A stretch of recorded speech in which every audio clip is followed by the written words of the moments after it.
Chapter 1. The Requirements. In order for this guide to work, you must have the following requirements. A partner with a very close free-to-play combat level as yourself.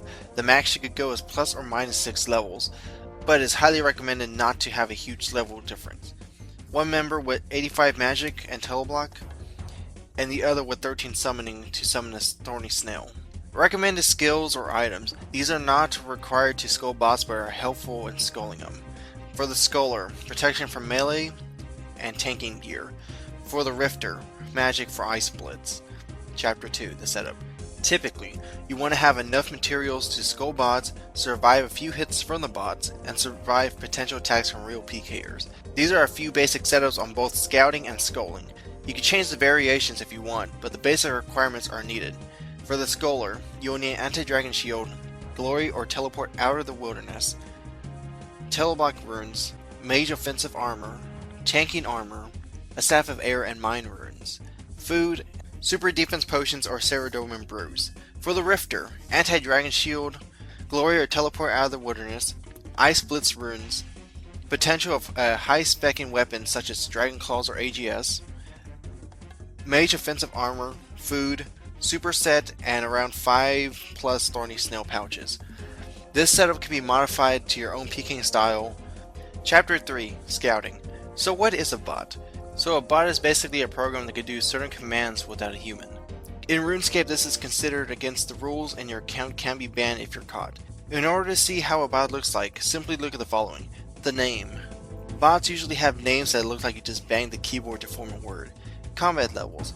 Most bots range around 80 to 100 combat, with 80 to 90 being the most common. The max level a bot can have is 113 in free-to-play combat. Bots typically have no skills besides melee. Repetition actions. Bots only move when they see the green dragons.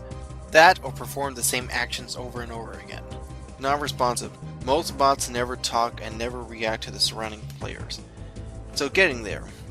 Once you have gotten your stuff, head a little bit north of the GE or northeast of Edgeville until you reach this side of the wilderness wall.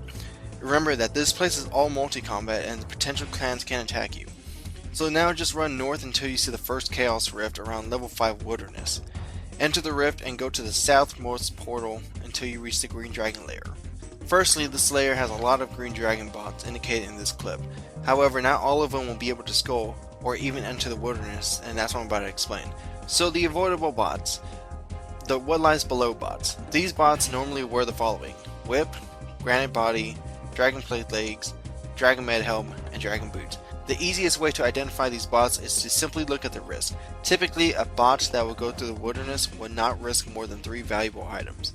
These bots are to be avoided when scouting, as they do not enter the wilderness, but rather the Chaos Rift after finishing the What Lies Below quest. Also, the longer but most accurate way to check these bots is to see if they have 35 rune crafting or more. 35 rune crafting is the requirement for the quest. The next type of bot to look out for is the rune running bot. These bots go through the wilderness, but their chance of getting skulled is less than 10%. To identify these bots, simply look at what they're wearing. Whip, rune chain body, and rune plate legs. 90% of these bots usually have rune plate legs, and this is how you identify this bot. The last unskullable bot is the Addy skirt bot. Most of these bots have a whip, Addy plate body, dragon plate skirt, dragon med helm, or dragon boots or Addy boots. Now the easiest way to identify this is just to look at the boots. If the bots have Addy or dragon boots, they don't really go to the wilderness, but rather the same route as the What Lies Below bots. The only reason why these bots are in a separate category is because they like to trick you into believing they could do that quest, but they haven't. So they simply throw you off. If any doubt, simply look up their name on the high scores or the player examine spell to find out if they have 35 rune crafting or more. Finally, the skullable bots. How to identify these type of bots in general. Normally they only have 3 or less valuable items when botting. They use Edgeville or Varrock to bank, and they do not have 35 rune crafting or more. The first bot is very similar to the Addy skirt bot, but the main difference is that they do not have boots, but rather default boots. These bots walk from the Varrock east side and walk to the Chaos Tunnel Rift. This bot is another variation of this same type of bot. Just remember that bots that are entering the wilderness only have 3 item risk. The next bot is called the Addy bot, and these bots usually have Addy plate bodies, Addy legs, and a whip, and no boots. These bots are very similar to the previous one, and they follow the exact same path as the previous one, or they come from the west side of the rift from Edgeville. Now the next bot is called the Mithril bot. Now these bots are the dumbest one of them all. Typically these bots will love to get scored in their first attempt. These bots come from the west side of the rift coming from Edgeville. Now the last bot is just called the random or Welfare bot. These bots usually have 3 items, but their items are either a dragon longsword or scimitar as their weapon. These bots follow the same path as the Addy and Mithril bots. Also, random bots are just players attempting to bot with 3 items that are unheard of when botting, like this picture here with the Fire Cape Torso and Dragon Scimitar that we got scolded. Chapter 4. Setting up to scold the bots. After you have found at least a few bots in the world, the next step is to set up your snow and wait for the bots to come. Setting up the snow is simple. All you have to do is call the snow here, then run to this part. As you see here, the snow gets stuck here, and that is where you want the snow to be when you're scolding bots. Now simply walk to this location to prevent the snow from auto-calling. All the scoldor has to do is remain on the hill and be ready to cast a Teleblock spell when the bot comes in range. Chapter 5. Now you're ready to scold some bots. Now there's 2 methods I'm going to be discussing. Method 1 is called the tree hugging method. This method requires airstrike spells for some stalling action. Once the bot is in the clear, simply cast a Teleblock spell and start using air strikes. You want to have the bot auto-retaliate and get stuck behind the tree. The bot will continuously try to click the rift again and again. Every single time the bot goes back, simply cast another spell and run behind the tree again. Eventually, the bot's screen will miss the rift and misclick on the snail, and thus it will get scolded. This method is good if you're trying to stall for your partner to get the snail ready, someone is banking, or there's multiple bots coming. Now method 2 is called the hit and run tactic. This method requires an air staff spell or kicking. I find the air strike spell to work better since you don't hit as high as if you're kicking. You want to cast a Teleblock spell once you see the bot in the clear, and then all you do is simply attack and move away from the rift till it misclicks on the snail. However, I find the perfect way to skull him very fast.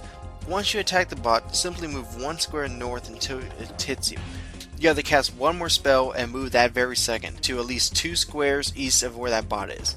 The bot would already have clicked the rift by that time, but since you're moving his screen slightly, it will misclick almost instantly and click on the snail and get scolded. So pros and cons on these methods. The tree hugging method is good, but bots are starting to wait longer before they click back on the rift after they get stuck behind the tree.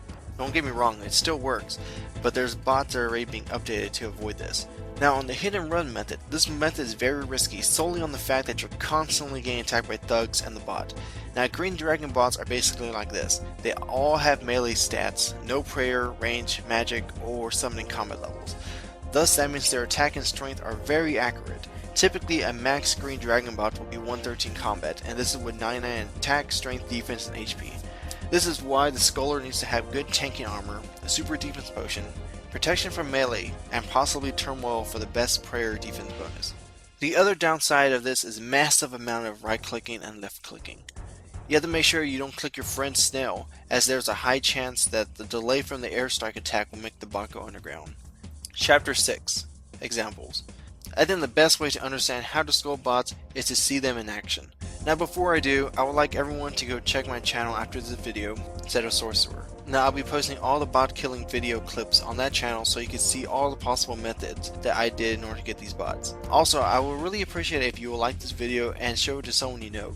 The more people doing this, the less bots we have to worry about. If you have any concerns or questions, feel free to leave me a YouTube message on my own channel. Besides that guys, I hope you guys enjoy and I'll talk to you guys later.